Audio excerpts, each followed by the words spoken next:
Here's what we cut out.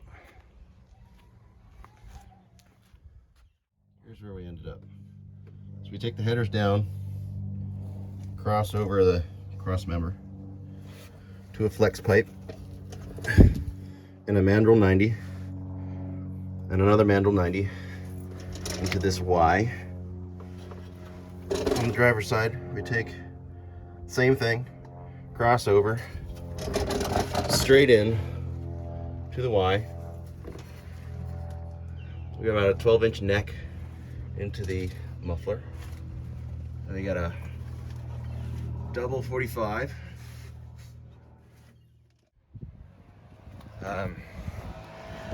And for the most part, it went well. You know, we got both sides done. Got brand new studs put on. Brand new bushings, grade 8 bolts. Took the opportunity to properly torque the U-bolt plates, grease the front main eye, the lower shackle and the upper shackle bushings. But the problem I ran into is that the exhaust was right in the way of where this shock needed to go. But the benefit is I got actually a pretty sweet deal out of it, is I relieved some of the stress on this hanger that I made. It was kind of twisted at a weird angle. It's still somewhat twisted, but it's fine. It's less twisted. And what I got out of it is I can get my hand in here between the fuel tank plate and this hanger, so they're not touching.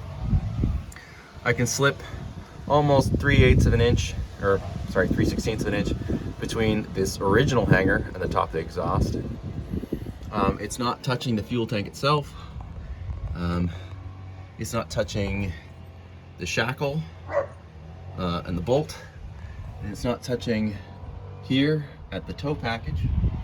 And I still am slightly above the factory bump stop, so the axle's not going to contact it anywhere. And what I've got now is this nice double 45 mandrel elbows.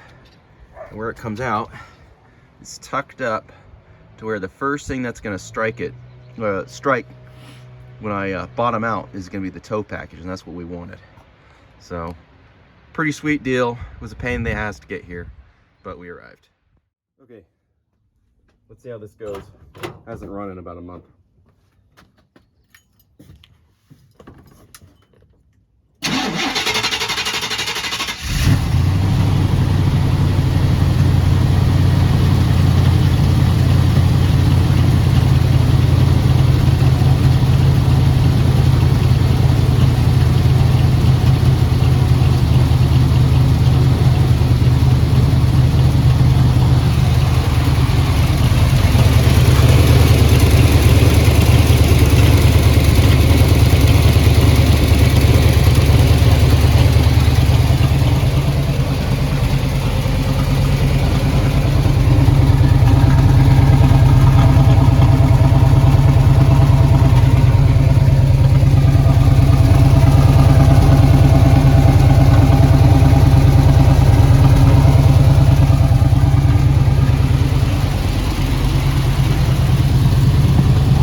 We got it driving and we got it running.